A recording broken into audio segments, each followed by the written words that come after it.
Grand Slam winning Ireland rugby international Jenny Murphy is here to tell us how they're still hoping that 10,000 people all over Ireland will register this month for the virtual goal mile. And Jenny joins us this morning. Good morning to you, Jenny. Thanks a million for joining us for a chat. The goal mile, as Anna said, people will be very familiar with this charity initiative, and it's always a fun way to get family and friends together every Christmas. Unfortunately, this year, for a variety of reasons, the obvious ones, that's not going to happen. And like so many other charities in this country, COVID has affected and impacted on them so badly because of the fundraising efforts, and events have been cancelled. So Goal are coming up with an alternative.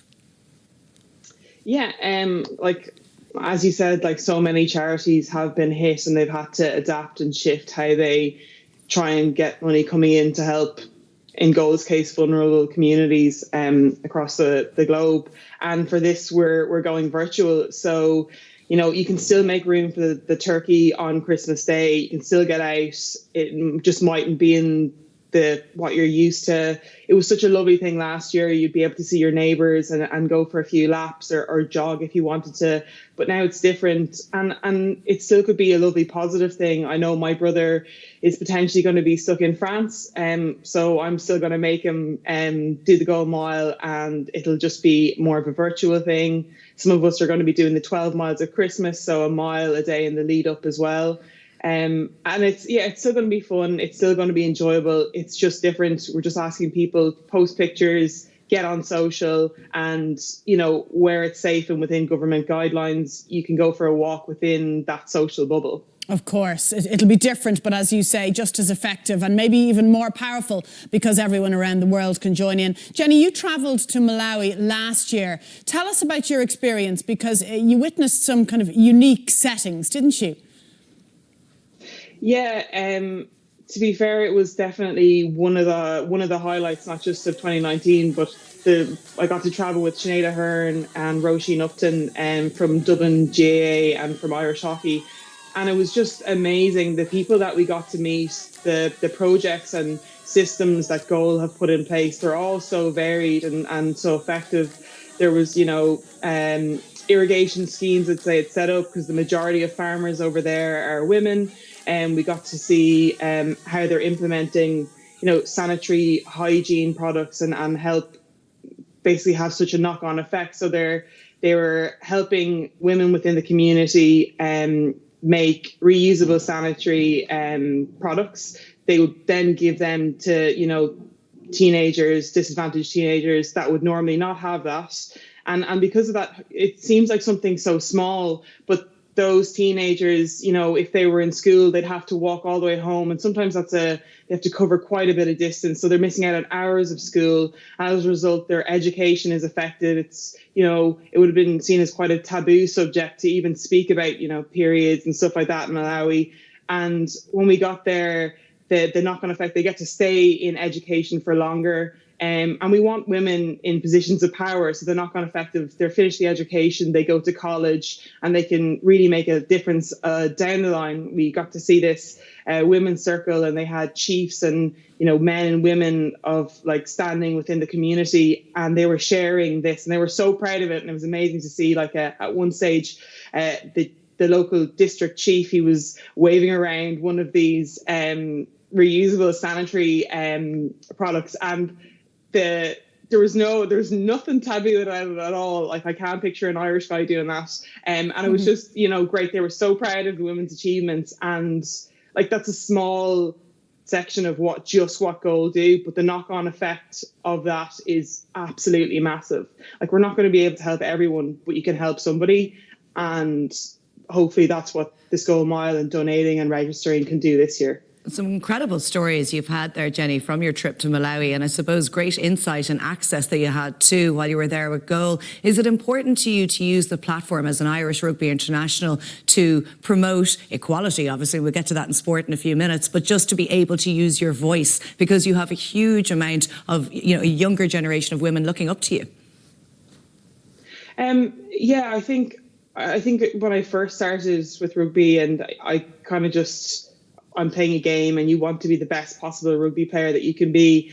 And then as you kind of go down the line a little bit and take a step back, you realise that actually people will listen, and they won't just listen about you talking about the offside rule or rucks or rugby specific things. You can use your platform for good, and that's such a privileged position to be able to speak in, and people listen and care. So it was a dream come true to be able to go to Malawi and see, just what was unfolding and what goal actually do, but also to be able to come back here, talk to people about it, and hopefully that has a knock-on effect and more people get involved and do some good. And it's fantastic that you've used your time so wisely to do that, Jenny.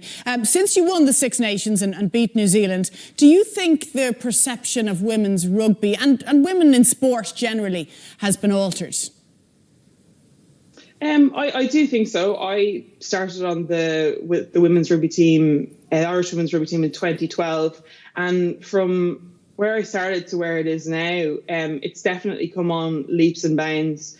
Like 20 by 20 campaign has been absolutely massive in this country. Friends in the UK and in New Zealand are even aware of it, and that's just a snippet. Like we have the luxury of having amazing female athletes in this country to look up to, and not just if you're a little girl, but if you're a little boy as well. You want to be able to see a role model and be able to kind of go for that.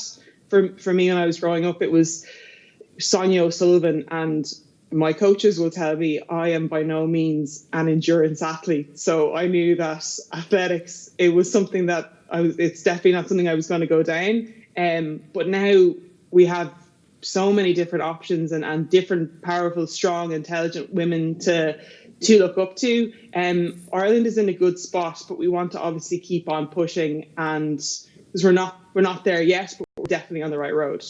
Jenny, Anna and I, I'm almost ashamed to admit, joined the Belvedere ladies rugby team with varying degrees of success, as in there was no success on our part, one evening a couple of years ago. And we were chatting afterwards. And what really struck us was just how incredibly skilled and talented the players were, but also how committed they were. I mean, I remember the night was bitterly cold, freezing. I think we lasted about half an hour on the pitch, complete wusses, and we left. But yet these women are studying full-time. They're working full-time. This is not a full-time career for them, and you've been instrumental in setting up the under-20s team. Is it important, and how do, I suppose, the women who are on that team get the headspace and the time to train to be at an international standard?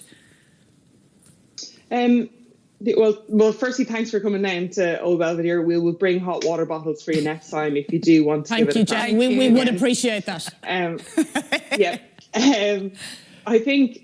In this country at the moment, women's rugby is still very much an amateur sport, and other women's teams are professional. The World Cup draw was done last night, and at the moment Ireland still aren't qualified. We still have a chance to do it, and the team are looking really good. But it's obviously tough when you're amateurs competing against professionals. There is a gap there. We're asking girls that have played, under 18s provincial to jump and take the leap into maybe senior AIL or international. And there's a gap of skill there. It's not just are they good enough skill wise, but physically you've got women that have a training age or been in the gym for years, and you're asking, teenagers and young women to compete against that. And that's really tough. It's really daunting.